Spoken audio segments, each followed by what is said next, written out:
Good morning, everybody. Thank you for joining us. We're just gonna give it one more minute and then we'll get started.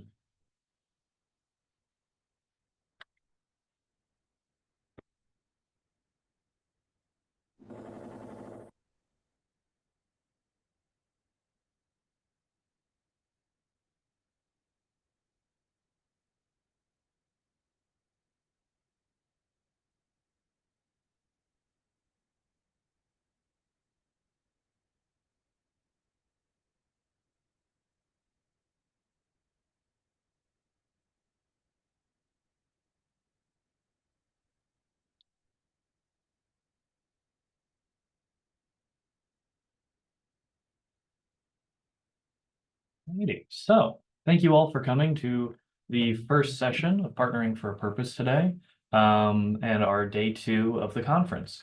I am very happy. Just a quick reminder, if everyone could mute themselves. I don't know if that was my computer or someone else's, but please try to stay muted unless you have questions. But today I'm very happy to have Alison and Val from SUNY Binghamton and SUNY Broome. Alison is the director of the Center for Civic Engagement, and Val is the career specialist with the Continuing Education and Workforce Development at SUNY Broome. And moderating today will be Erin, who is from United Way Broome County, and she is our marketing and volunteer engagement specialist. Before we begin, Alison, Val, is there anything else you want to introduce or tell the people here about yourselves? No, but looking forward to the conversation. Okay. Same. Thank you, Tim, for introducing us. Yeah, of course. Well, that being said, Erin, take it away. Awesome. Thank you, Tim, and thank you, Allison and Val, for being here today. Thank you, everyone on the call. I kind of wanted to start as a recent student and a recent volunteer and intern. It's really great to be able to see the connections and the fruitful relationships that can arise between organizations and students and volunteers and interns.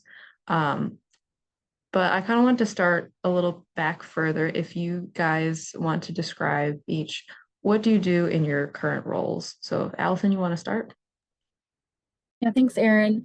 Hi, everyone. Again, Alison Twang. I'm the director of the Center for Civic Engagement at Binghamton University. The mission of our office is to develop partnerships that strengthen communities and develop active and engaged citizens. We serve as a resource and sort of a hub for community and civic engagement at Binghamton. So we provide resources for our students who are looking for ways to get involved in the community. We provide resources to faculty who are integrating community partnerships into their teaching or into their research. And then we also serve as a resource for community partners who may be, looking for connections and partnership opportunities with the university, whether that's with our students, student organizations, faculty, or departments on campus. So we serve as kind of a hub for those activities and often as a matchmaker and bridge builder between the university and our community partners. I will. Proactive. Sorry, could you mute yourself? Thank you. And so in my kind of day-to-day, it's a lot of conversations with folks both on campus and off who are really passionate about community engagement and the potentials for creating really positive change through these sort of partnerships. And excited to be here and have a chance to talk a little bit more about ways that you can get connected with students and with the university.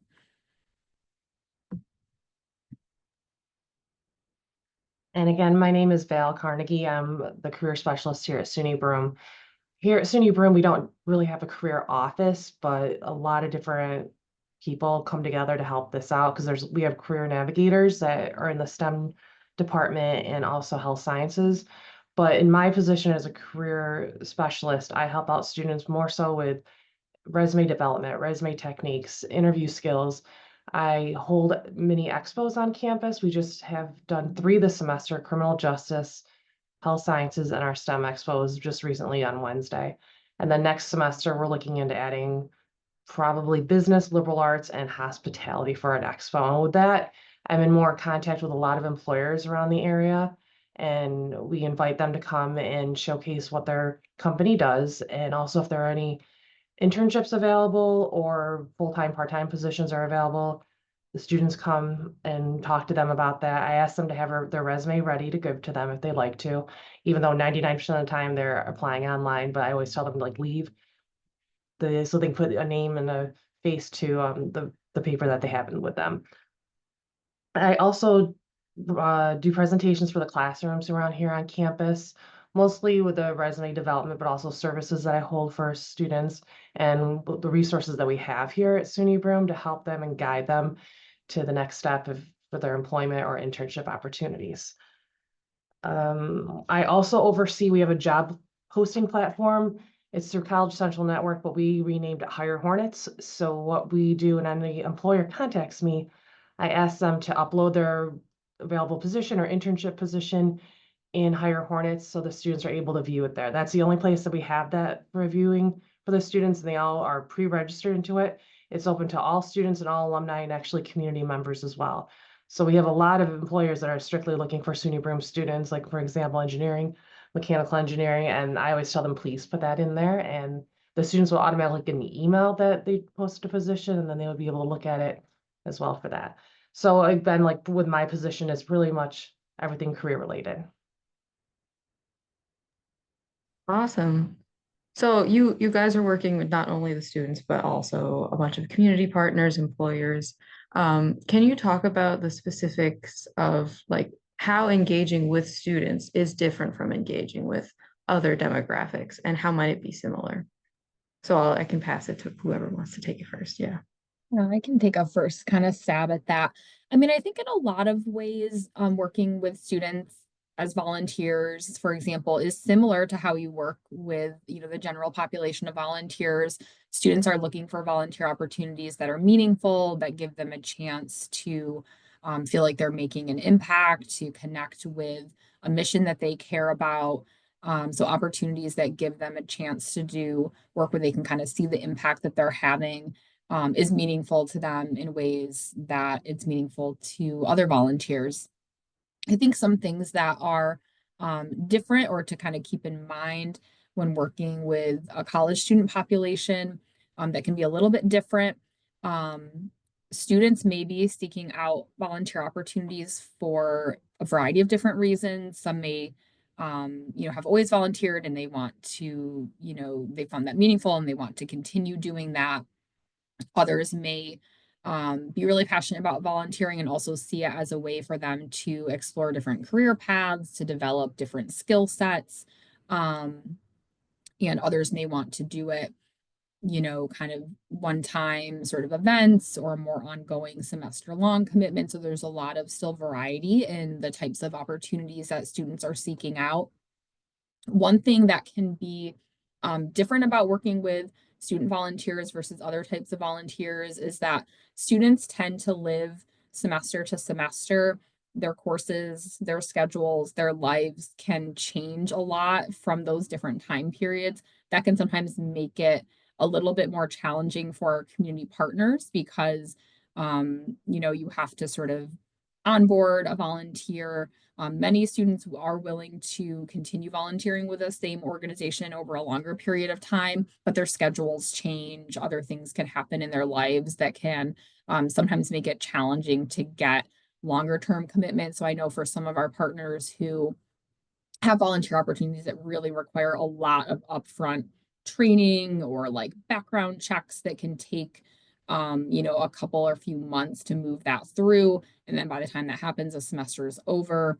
That can sometimes make it hard. So if you have things that you really require like a year-long commitment, those can sometimes be more challenging for students than they may be for other populations. So that's just kind of something to keep in mind. Some other barriers that students may face that may be a little bit different from other volunteers. Their schedules and times that they may have availability in the day can be really impacted by their class commitments and other things. A lot of our students do not have a personal vehicle with them on campus. Only about a third of our students actually have a car on campus. So helping them to kind of navigate the bus routes, if you are accessible on public transit.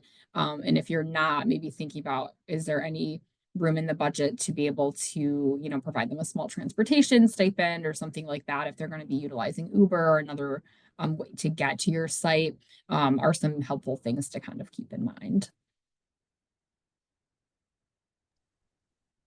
And our students at SUNY Broome were a little bit different because half of our student population are typically non-traditional students. So with the non-traditional students, they don't really have too much time to devote to volunteering because of either working full-time and going to college or part-time or other life commitments. But a lot of the times, a volunteer doesn't really fall underneath me, but it falls underneath like all the faculty members. And a lot of the organizations and the clubs have a lot to do with volunteering.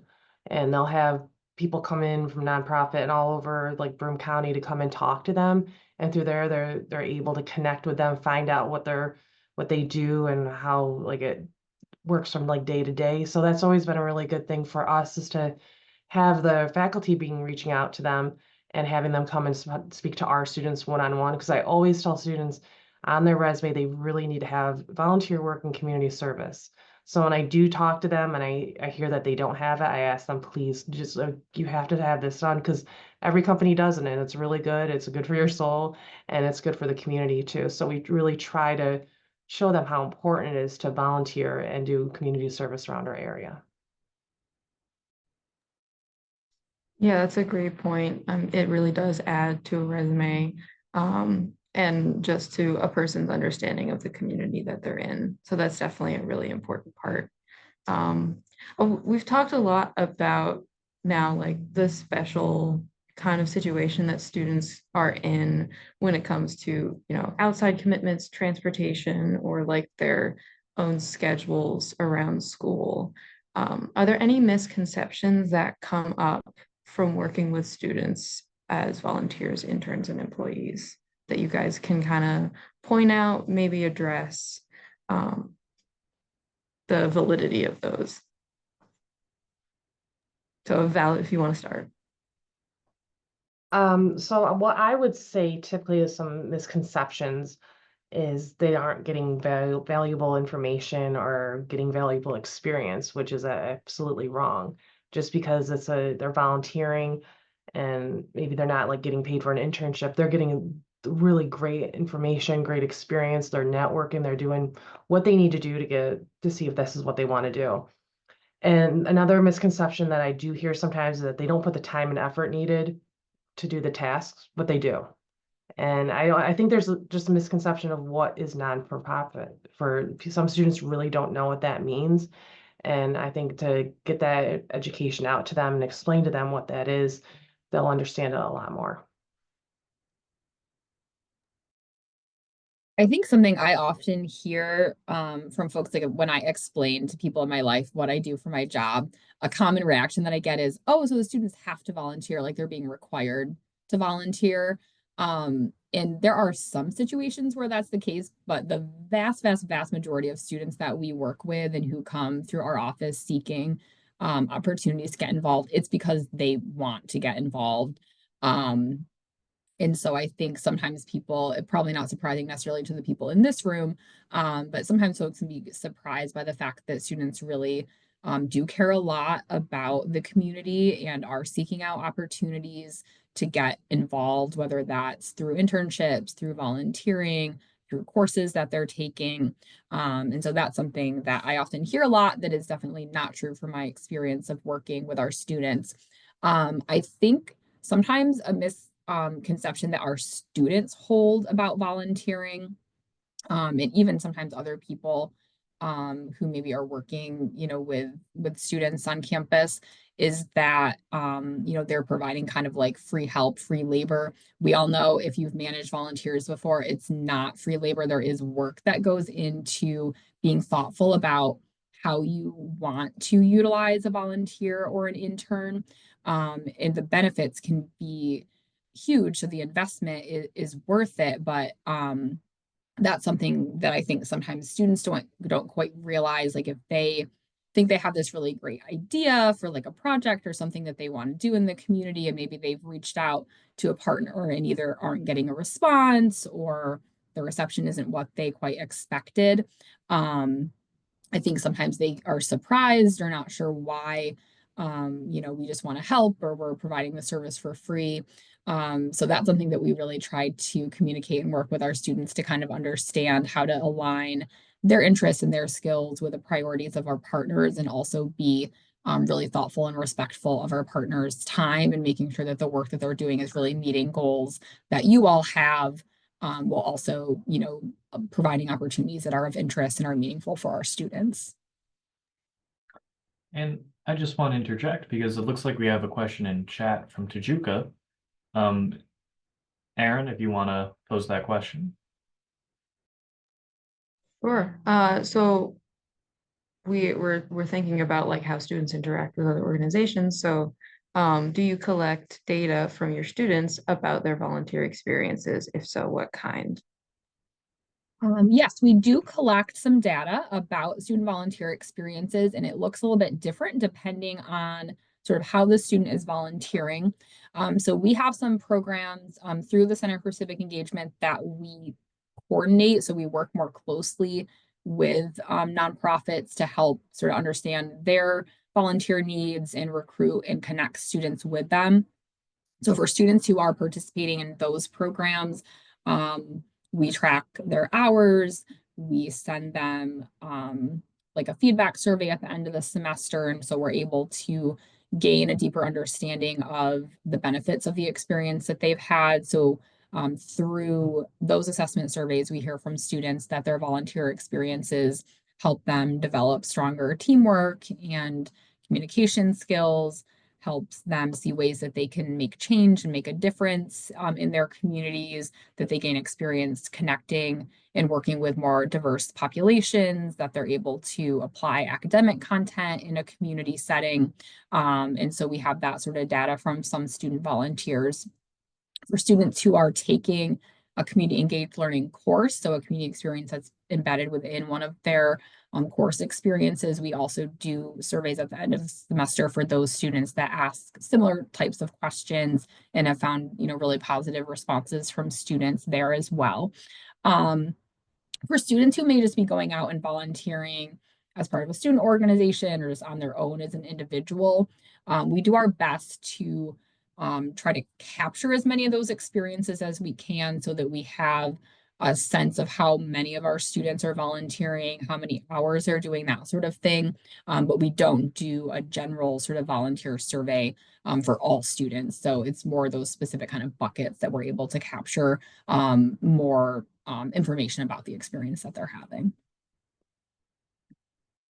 Yeah, pretty much same with SUNY Broome, since we don't have an office that oversees volunteer. Again, it's just mostly the clubs that will do it, but also there's some programs that do it. Criminal justice, they do have a volunteer requirement, I believe. She sent me like a Excel spreadsheet of the hours that they've done, where they worked, and kind of what they got out of that experience. So here again, it's just mostly based on like the clubs that the students are in, or very rarely sometimes it's with the program, but it's the professors and the instructors' responsibility to find out the findings of that and their experience. So I'm just going to circle back a little bit. We talked about how students can really be quite an important resource that could be untapped if an organization doesn't really understand the value of having student interns or volunteers. Can you guys talk a little more about the advantages for nonprofits about working with students? Yeah, happy to share a little bit about that, and would love to hear from some folks if you want to, drop any thoughts in the chat too, because I see some familiar names and folks that I know have worked with student volunteers. The common things that we hear from partners, and the reason that they like to engage kind of with a student population in particular, are that students can bring sort of new ideas, new perspectives to your work. So especially if you're maybe thinking about wanting some new ideas, or thinking about, maybe connecting with different sort of populations, different generations. That can be really helpful to have, students who are able to, have a little bit of an outside take on the work that you're doing. Another common thing that we hear from partners, and this is especially relevant to if you have like a student intern who's maybe dedicating more hours and time and can be assigned sort of projects to work on, is that students can be helpful in advancing projects that have maybe been sitting on your back burner that you have wanted to do and just haven't been able to make it a priority to make happen. So that might be things like doing like research or collecting information about a new program design or building out like curriculum materials. So students can be helpful in adding some capacity in that way. We've also heard from partners that, students who are volunteering, maybe they have like regular hours that you're doing.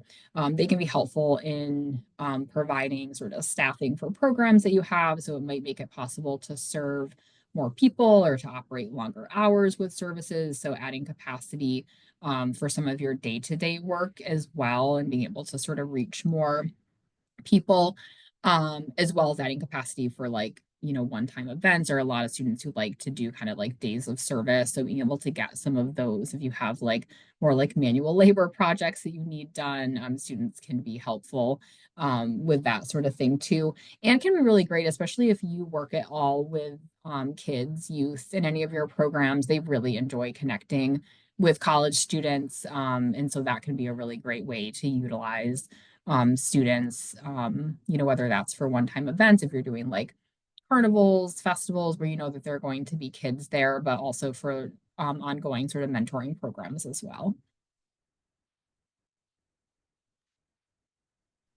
Yeah, with our SUNY Broome students, we always say that they do bring different perspectives as well, and they have fresh ideas, because I'm used to also being like and doing the same thing, not really thinking about outside the box. And these students have different ideas that they can come and help the nonprofits and help with the volunteering and things maybe people haven't thought about before. This generation has different ideas of what is going to happen, and I'm always open to hear what they're saying too. And I don't ever think what I do is like 100% correct. And I always ask them with any ideas that they have, if they could just be sharing it. And that seems to be working out pretty well. And also, like our volunteer opportunities, we typically put it on the students' newsletter. So if we do get any information out in the community, like United Way, I know I've seen that before, we put it out on the newsletter for our faculty, staff, and our students to see. And it looks like we have another question in chat. Awesome. That actually kind of leads into one of our other questions. So from Kat, we have, other than being mindful of scheduling and transportation, how else might an organization incentivize students to volunteer? I think some other things that can be helpful, if you have needs that are, more sort of ongoing, that, might require more like 5 to 10 hours a week, thinking about kind of structuring that experience more as an internship where the student could potentially get academic credit for their experience, that can be really beneficial to students, but also to the partner as well, because there's more sort of built-in accountability. They're getting credit, they're getting a grade, you're contributing to part of the grade that they're getting. So that can be useful just for like accountability of the internship experience. So that can be something that's really helpful. I think also being thinking about ways that you can recognize students. So whether that's like doing a shout out for them on social media, students really like those sort of things. We do awards through our office for students who are involved in the community, and we have had community partners nominate students for those recognitions in the past, which is really meaningful to students. But I think just in general, thinking about how you design a meaningful experience, so just being thoughtful about the sort of tasks that you'll have students do, and then, being sort of flexible to kind of align that with what the students are passionate about and the skills that they may want to work on and develop, can be really helpful in getting students interested and really committed to the volunteer experience. Yeah, I think it's a really good point of like laying out what kind of tasks they're gonna do because they're going in not knowing what they're gonna do. They have an assumption of what they might do, but I think the first initial discussion with them is to kind of explain to them what kind of experience they're gonna get out of this. I think that would really make a huge impactful way for them. Also, like letting them know if it's paid or not paid, and like Allison said, if they're gonna get credit or not. We have 8 different programs on campus that actually has internships, You do? their program. No, hold But on. 6 of them are required throughout their program. are 2, you? the other 2 are kind of like an elective for them. So that's what's really important now. And I've seen more and more students not in those 8 programs that are looking for internships. They're asking for them now. And I really don't even have enough to give to people. And so I think now is a good time to see whatever opportunities they have and to showcase them at Binghamton University and SUNY Broome. Awesome. Yeah, I mean, I know I'm familiar with the CDCI courses at BU that offer the credit for different internship opportunities. And Allison poses a good question for partners who might not be familiar with designing an internship that fits with their organizational goals. What are some of the first steps that they can take to do that? Thanks, Alison. That's a great question. I'm actually going to put a link in the chat if folks want to reference this. This is our community partner page on our website, and it has some information about ways that you can connect and recruit student volunteers, but then also has some information on student internships. So there are a number of different ways that students can get academic credit for an internship. The most common one, as Erin mentioned, is the CDCI program that's run through our Fleischman Career Center. And so that's a generalized credit bearing internship experience that's available to all undergraduate students. The way that that program is set up is that students will apply and they'll seek out and apply and get an internship on their own. And then once they've gotten the internship, they will apply to the Career Center to get credit for the experience. And so some of the expectations from the Fleischman Center to award the credit are that students need to be doing, I don't remember the exact sort of percentages that they use, but the bulk of their experience needs to be doing more like project-based work. So they can do a little bit of admin work, but that can't be the bulk of their experience. And they need to have a supervisor who is knowledgeable and experienced with the work that the student is going to be doing. So you can't give a student, if you need a student to like design a website for you because you don't have anyone who has that experience or knowledge on your team, they're not going to award credit to that student because since it is a professional development and a learning and educational experience for the student, they need to have access to a mentor who's able to guide them in their learning on that topic. But I would say a good place to get started if you want to talk about and explore different options for student interns, feel free to reach out and connect with me or another staff person that you may know within the Center for Civic Engagement or the Fleischman Center. And we can kind of talk through what you're looking for and help you get the experience posted. We use Handshake as our job and internship posting platform. So if you're specifically looking to recruit Binghamton students for your internship, posting it in Handshake is a really good place to start.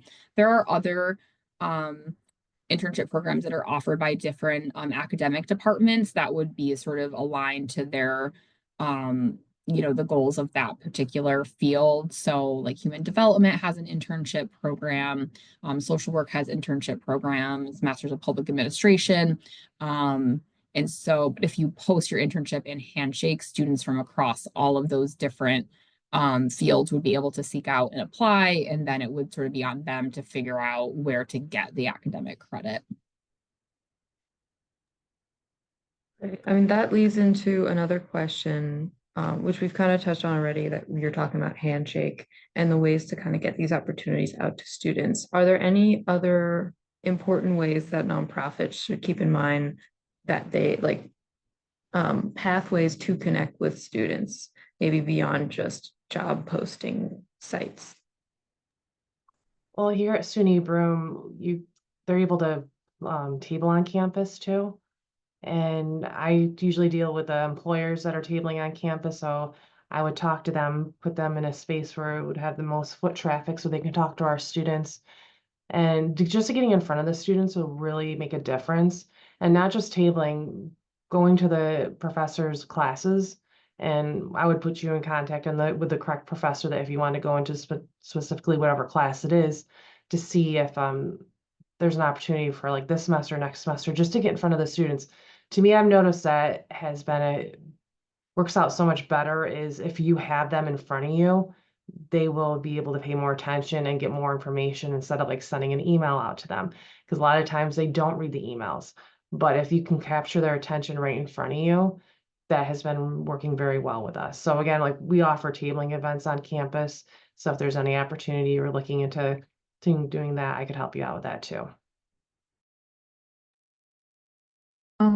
Yeah, and specifically for student volunteers, our office has an online community opportunities directory, so you can post your volunteer opportunities in there. That is the main resource and tool that we use to help students find volunteer opportunities. So anytime we communicate with a partner who has a volunteer need, we always will direct them to post it in there, and that way students are able to search and find it on their own. We'll highlight it in our student newsletter the first couple of weeks after it's been posted, and we'll utilize that tool if we have students who come into the office or reach out for us looking for support finding a volunteer opportunity. So that's kind of like the number one most important thing.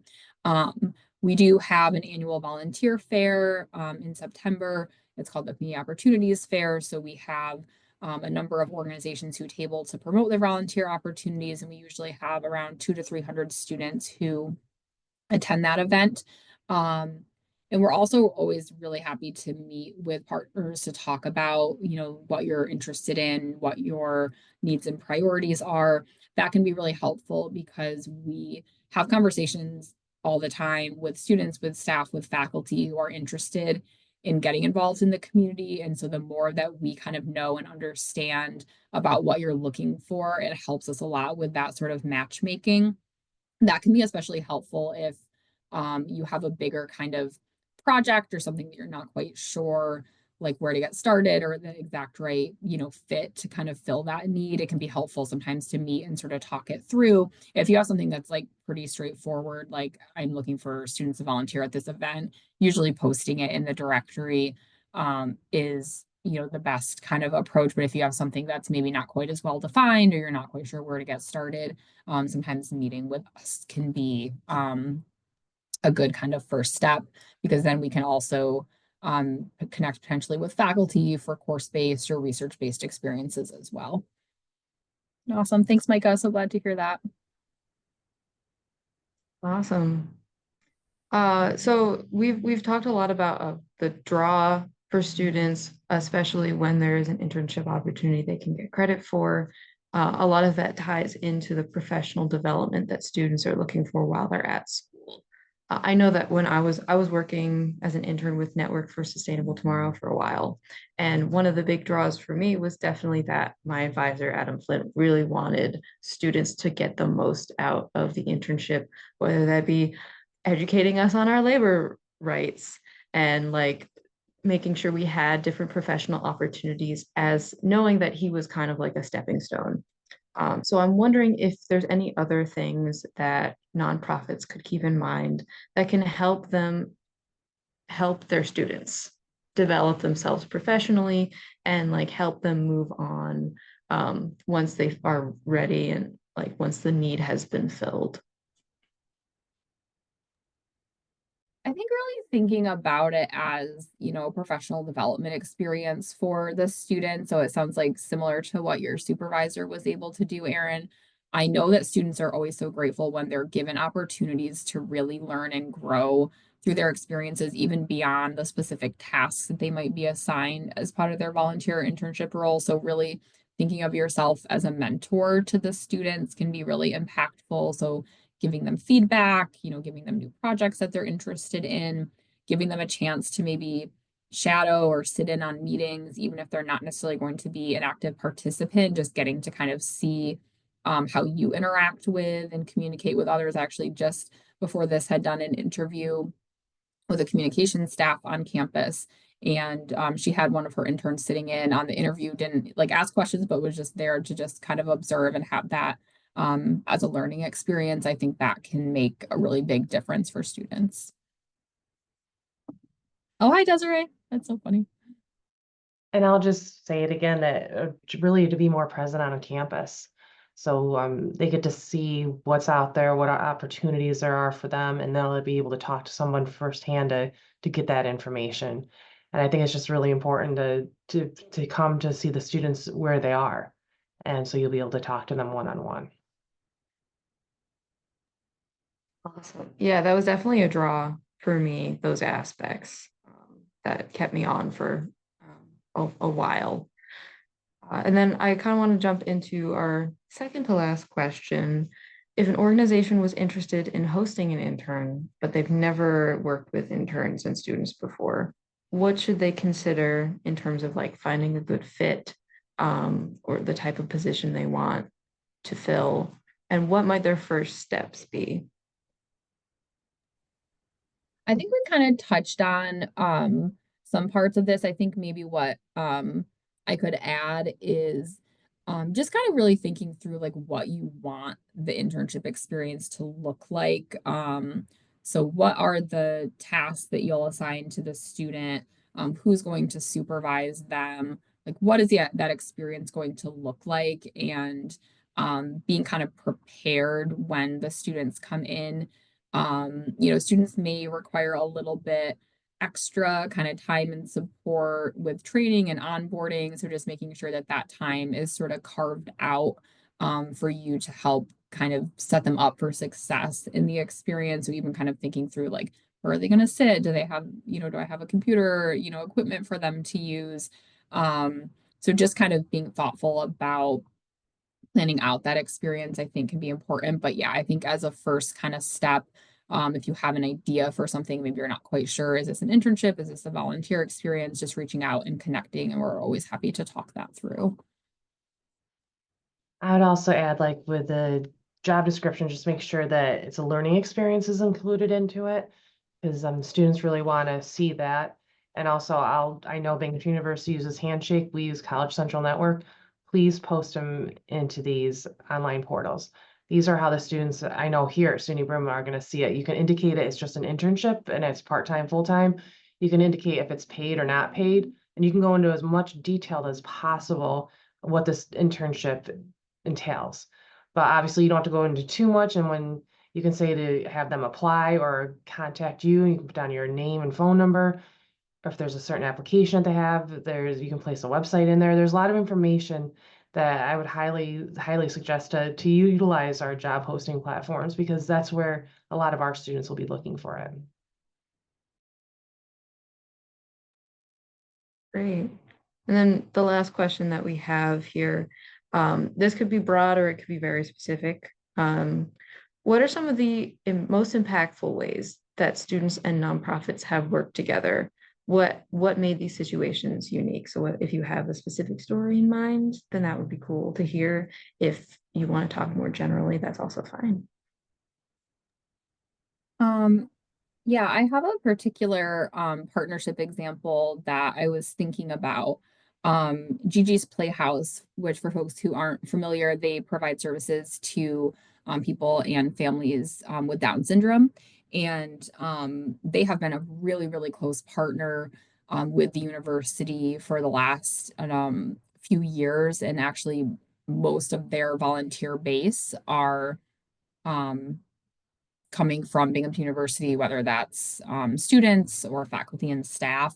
And they have just some really incredible ways that they have partnered both with students who are volunteering on their own time, but also really with ways that they have been able to integrate into courses. Hi, Liz. Thanks so much. And feel free to chime in if you have things that you want to add. But have worked really closely with faculty in education, as well as faculty in our speech language pathology program, which is a newer program on campus. And their faculty are incredibly community engaged and really always seeking out opportunities to partner And so I just really find it a strong example because it shows sort of the range of different ways that organizations can partner in really intentional ways with students and faculty, and design new programs, expand the services that they're able to offer to their partners. And we were really happy to be able to recognize GG's with our first ever Community Partner of the Year award. So thanks GG's for being such good partners to our university.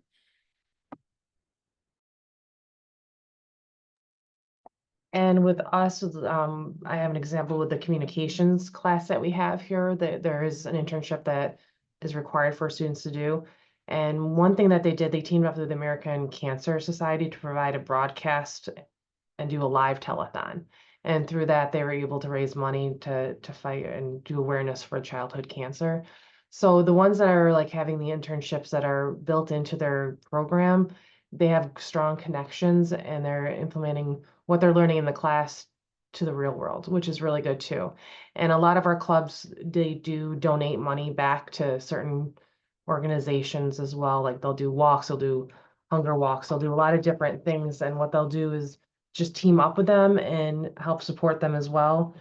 I know our BC Center was in need of something, and one of our students came together, did like a bake sale, and they raised money to give back to someone that really needed something too. So the clubs here on campus are very strong. They really work well, and they really try to give back to the community. And then again, some of the internships that are required in programs, they really do a very good job to team up with people in the community to help out.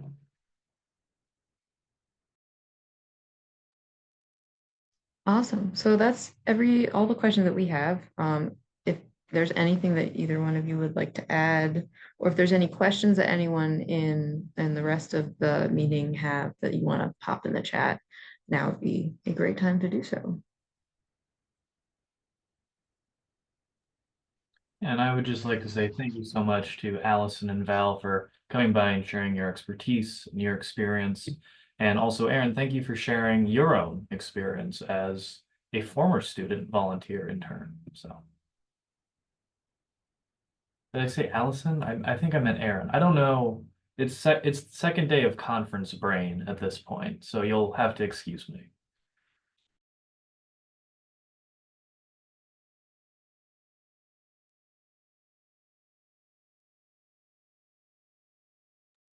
Well, I can add, we do some service trips here on campus too, which is really good.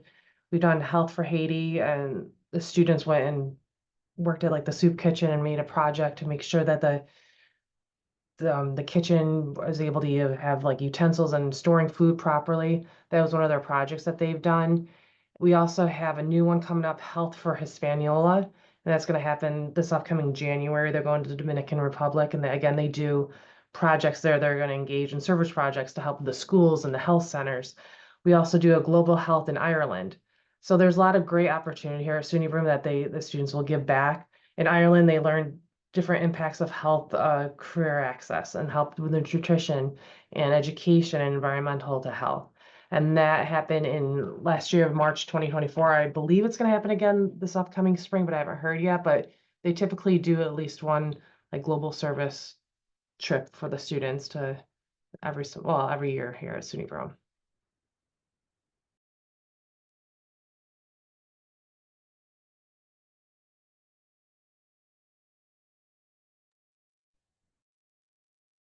Thanks, Micah. Yeah, NOMA has been a really amazing partner. We have lots of students who volunteer there regularly, so we are grateful for your partnership.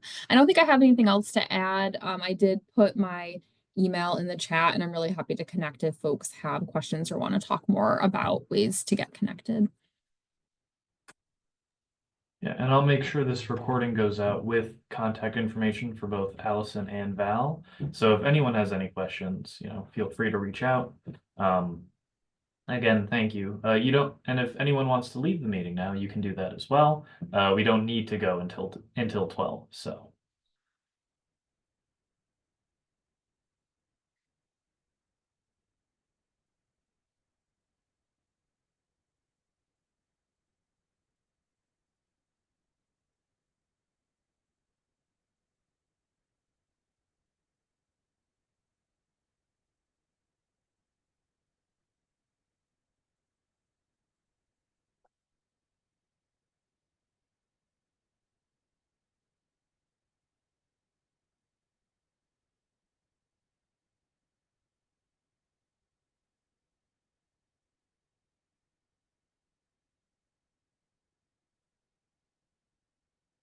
Well, it doesn't look like we're gonna get any questions, so again, just